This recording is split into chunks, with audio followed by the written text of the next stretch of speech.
Hi, Misha here, and it's time to finally get to them. The stealth aircraft developed by Lockheed-Martin. This is going to be a 3-part series. We will look at the F-22 Raptor.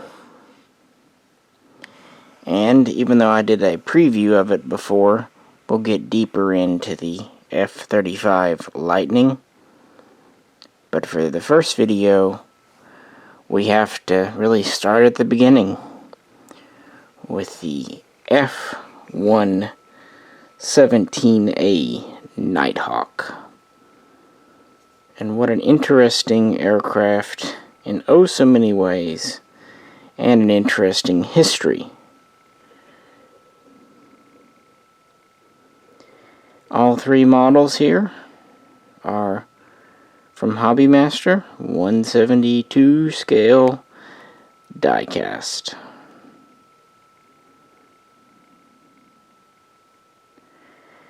Well, this all began during Vietnam. The Air Force experienced a number of losses, not necessarily to that many MiGs, although definitely several American planes were shot down by MiGs, but more so to anti-missile batteries, SAM sites. So it was always felt it would be great to have a way to make aircraft, especially bombers or attack aircraft, invisible to radar. And to be fair, various camouflage and techniques and everything have been used in aerial combat from the very, very beginning. And it was understood by the mid-60s that size did not necessarily matter that much. That you could have a full-size aircraft that could be stealthy if the angles and surfaces and curves and all that were properly made. The problem was, to make a stealth aircraft, you would also have to make one that was far from aerodynamic and therefore would be unstable. The computer technology just was not available at this time to either design it or fly it. So a lot of this was shelved until the mid-70s, when solid-state electronics had progressed, microcomputers were a thing, with much more memory and therefore better software code. And thus, in 1975, the design concept known as the Hopeless Diamond came into being at Lockheed's so-called Skunk Works division, led by Kelly Johnson, of pretty much Cold War anything aircraft fame. You know, and this is the group of people that developed the SR-71 Blackbird, the U-2, so they knew a thing or two about high performance and low visibility aircraft already. Also, they made the F-104 Starfighter, which is a cool ass plane. From there, they were awarded a contract under the code name of Have Blue. And in 1976, DARPA ordered 2 concept aircraft to be built and flown. And so they used what they had learned from the Hopeless Diamond and went to work making flying prototypes. Now, to kind of shortcut, they borrowed existing components from other aircraft. For example, the F-16's fly-by-wire system, the T-38's engines, and even the landing gear from the A-10 Warthog, amongst others. Now, in the beginning, it was a little unsure what to do. Kelly Johnson thought going to a very rounded, curvy, sleek aircraft would be the way to kind of get around and minimize radar return. But a younger engineer, Ben Rich, pointed out that they had the computer technology to design an aircraft with multiple flat panel surfaces and angles to just totally scatter and deflect the radar signal, beams, waves in all kinds of directions, and therefore give next to no return. Johnson, as an older generation, just wasn't thinking about computers. But Rich argued his case convincingly, and therefore they went with what was known as a facet system. The facets being the little different hexagonal panels and stuff that were on this plane. So the Hab Blue prototypes, the first one was ready, and it actually flew on December 1st of 1977, which is really fast considering. And therefore the next year, the U.S. government gave the go-ahead under the project name Senior Trend. And they used a lot of computer modeling and this and that, a lot of back and forth.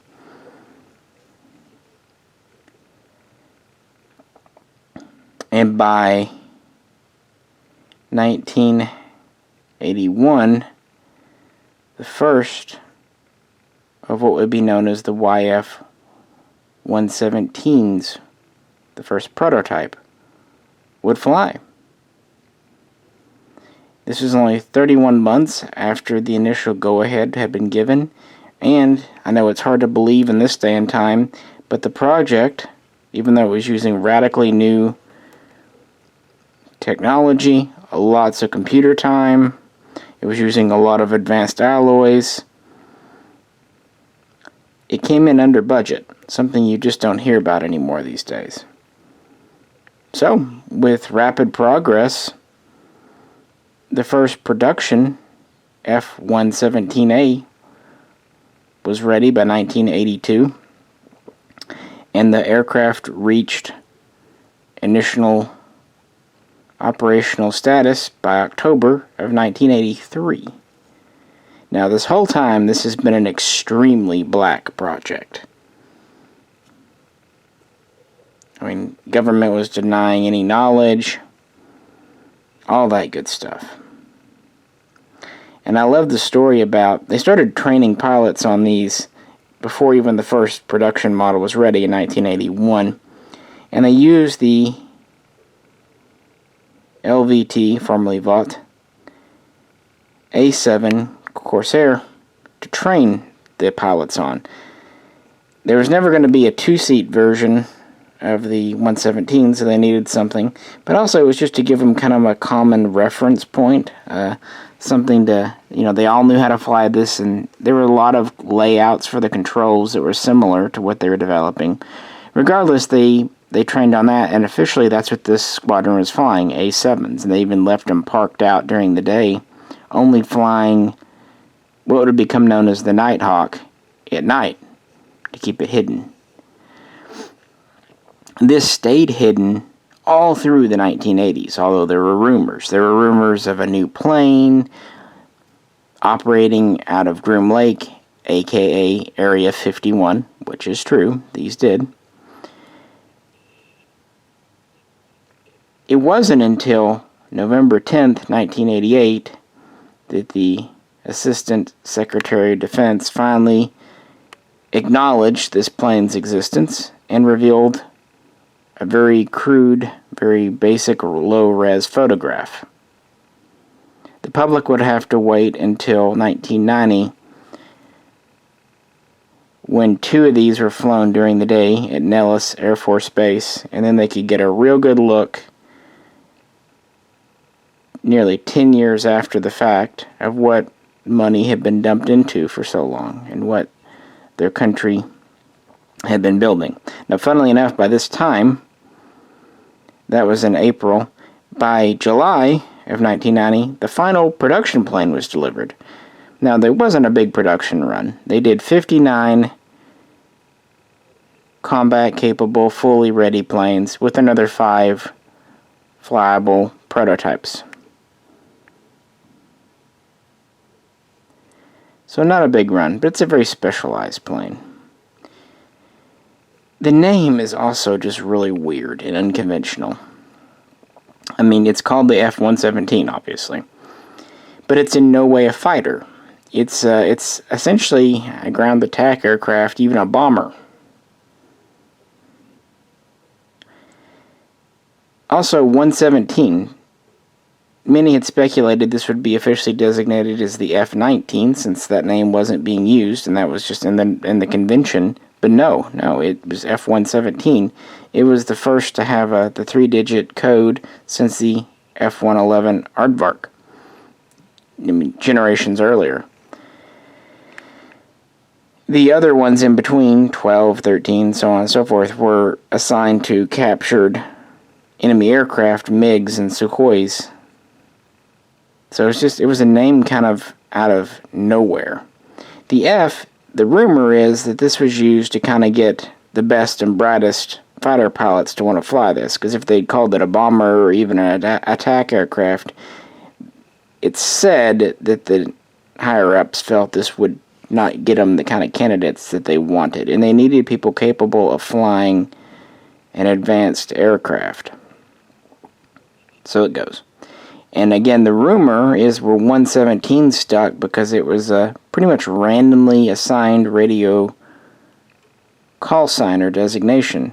And it was used and stuck. And again, since this was a kind of a black project being operated, not outside of the standard Air Force exactly, but definitely apart. It was its own thing. Again, officially, remember, they were flying, A7s, so... The pilots, nicknamed bandits, were kind of doing their own thing a bit. They're a little bit of a rogue, a renegade there, and so it kind of just ended up its own little subdivision. So, what exactly did Lockheed Skunk Works deliver as the first generation, first purpose-built stealth aircraft? Well, with the new computer tech to design this, they took it seriously when they said they didn't have to make it small. The Night Hawk is just under 66 feet long, has a wingspan of over 43 feet. It has 2 engines which do not have an afterburner, because an afterburner would not be very helpful for this plane. It's also not designed to be especially maneuverable. Its maximum speed is Mach 0.9, about 680 miles per hour, but its really max sustainable is about 625 miles per hour. So it's not breaking any speed records. One good thing, it is able to be aerial refueled, so it can make long missions, long distance by topping off. Its maximum altitude is between 40 and 45,000 feet, depending on the payload. Speaking of, it can carry up to 5,000 pounds. It has 1 internal weapons bay, which is split into 2 halves with 1 hard point in each, meaning it can carry 2 laser-guided bombs. It can also carry a nuclear weapon, and it was updated to carry newer munitions like JDAMs, It also was one of the earlier planes to carry penetration bombs. But that's it. It did not have a cannon. It had no external hardpoints, and it was not able to carry air-to-air missiles. So when I said this is not a fighter, it's extremely literal. It is not a fighter. As far as the tech, some of it is actually still classified to this day. It uses facets for its stealth capability. It also has a radar-absorbing coating. And steps were taken to minimize the heat signature from the engines and the exhaust plume.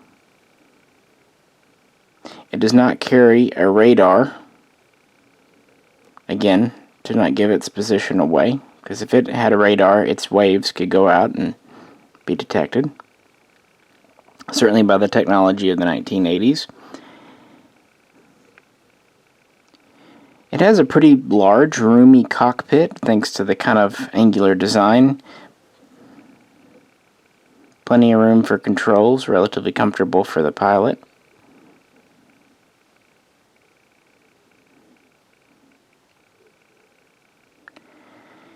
Because it is in no way, shape, or form aerodynamic, it's definitely fly-by-wire. Its system is again inspired by the F-16, and it is quadruple redundant to make sure there's no failures. Because if the computer systems flying it were to go down, it would go down too. In probably a very interesting fashion too, flopping around like a wounded bird. It could use GPS to navigate.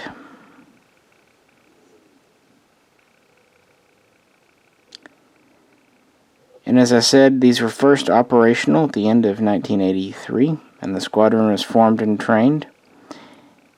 Its first combat use was in 1989 during the U.S. invasion of Panama. 2 F-117s were sent to bomb an airfield.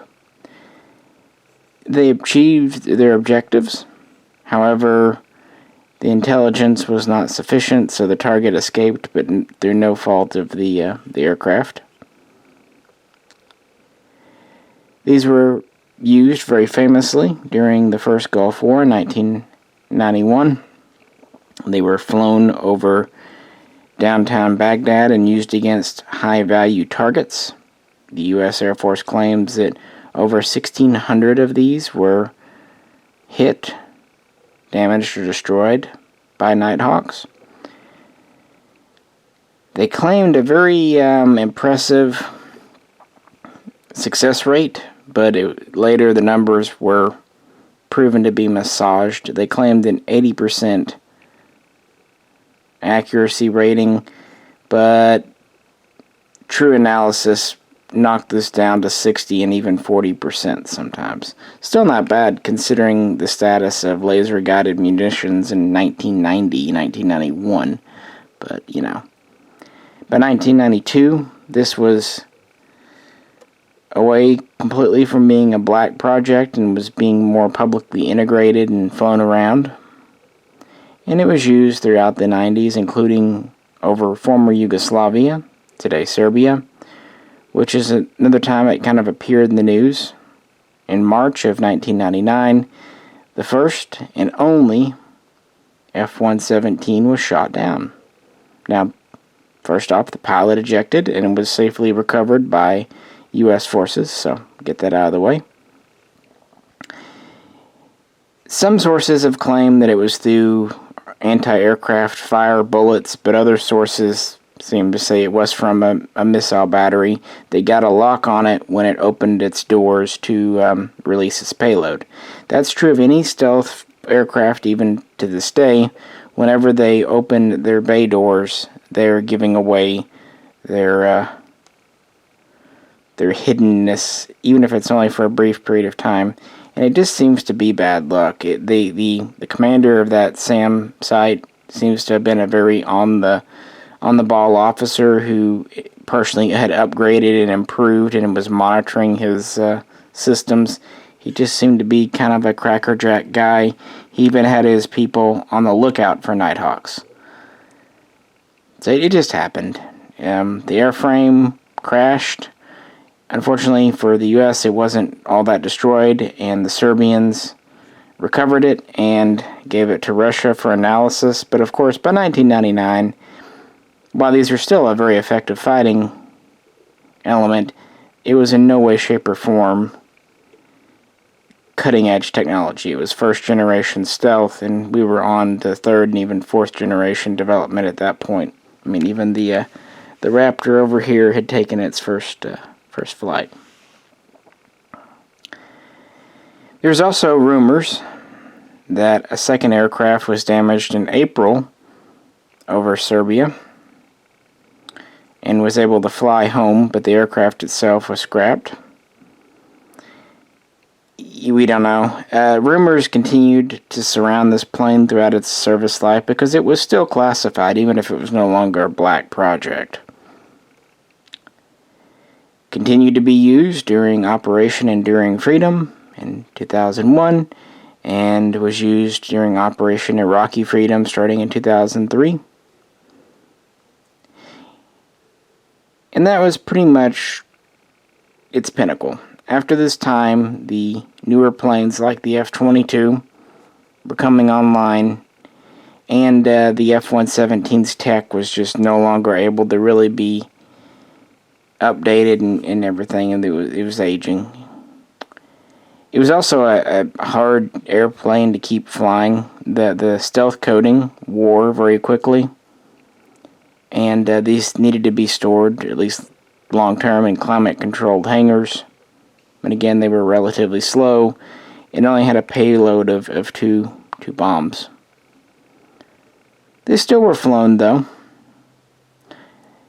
Late in its career, it was mostly used for pinpoint strikes on high-value targets where it could just fly in and minimize collateral damage. These were also flown as kind of a tactical reconnaissance to make sure a target had been hit or destroyed. The original retirement date was planned for 2011, so very respectable service life of 30 years. But in late 2005, when looking at the budget, an Air Force official proposed retiring these beginning in 2007. This was to free up $1 billion in the budget to put towards the new F-22, also from Lockheed, of course, as well as other projects. To this end, the training facility for Bandit pilots was closed by the end of 2006, so no new pilots. And by March of 2007, the first 10 Night Hawks were retired. And the idea was to phase these out in waves. And so between that time and April of 2008, the remaining fleet at that time before retirement began, the Air Force was operating 52 still. So pretty good retainment ratio from the original 59. After April of 2008, 4 were kept flying for a brief period for test and evaluation. And then an official retirement ceremony was held on August 1st. And the last flying examples were mothballed. Now, interestingly, that is not the end of the story, actually, at all. The F-117 was not scrapped. Some were given away to museums. But by order of Congress, these were put into long-term storage and preservation. They were very carefully decommissioned, put into climate-controlled hangars, and kept operational ready, or at least they were maintained to the point that they could be made ready very, very quickly. They were even flown, a few at a time, here and there, just to make sure they were still available.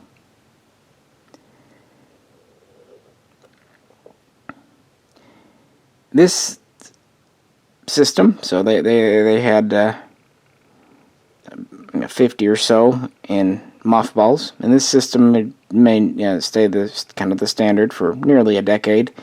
Finally, by September of 2017, the Air Force was starting to take these out of mothball and actually decommission, demill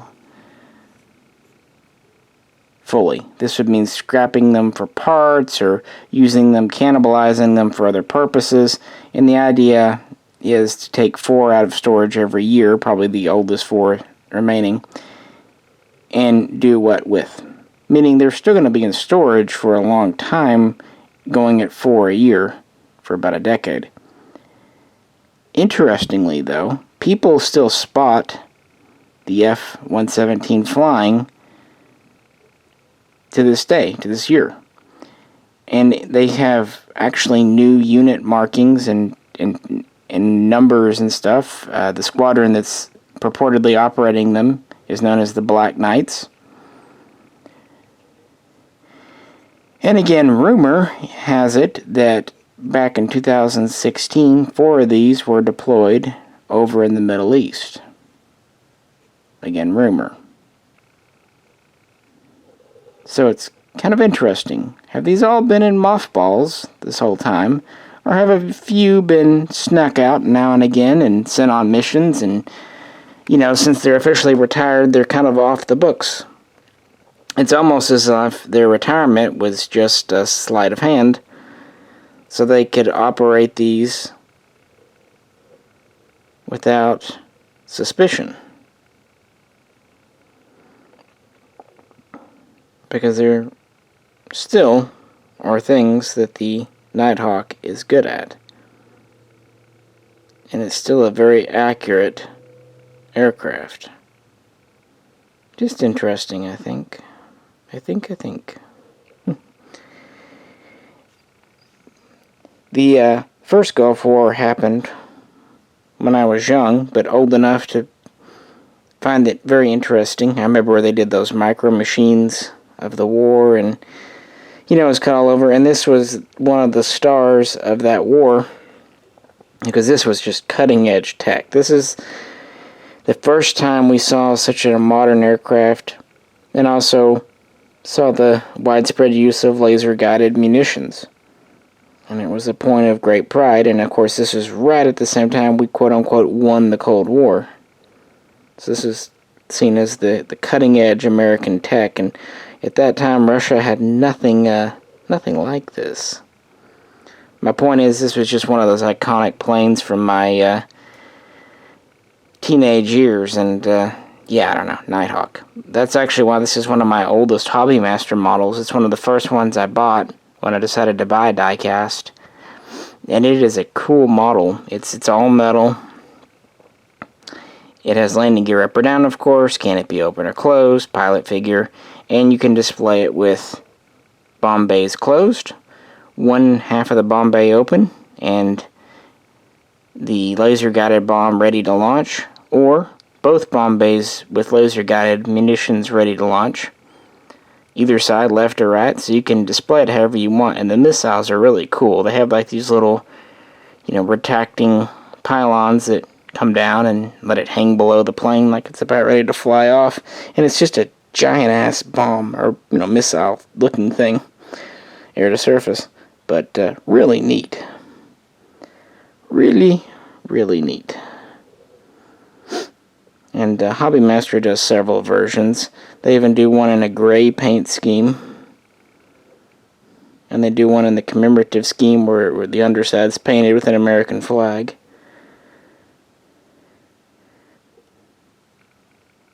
But yeah. One of Kelly Johnson's last big projects from Skunk Works at Lockheed. And one that is still in existence to this very day, and debatably maybe even still being used on occasion.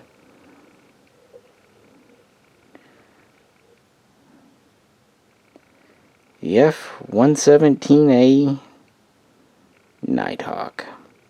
By the way, the Navy did evaluate this, but as you can imagine, they found that it was not really carrier-friendly, and Lockheed never had any contracts outside of the U.S. for it, even though they tried a bit. So the U.S. Air Force has been the only operator of this plane. Well, that's our first gen. In video 2, we'll get to the Raptor. Another key plane from my formative years. I'm actually kind of surprised those ever went into full service. I kind of thought they wouldn't. But that's a story for another video. So with that said, I'll wish you a good night. This is Misha, and I'll catch you very soon next time.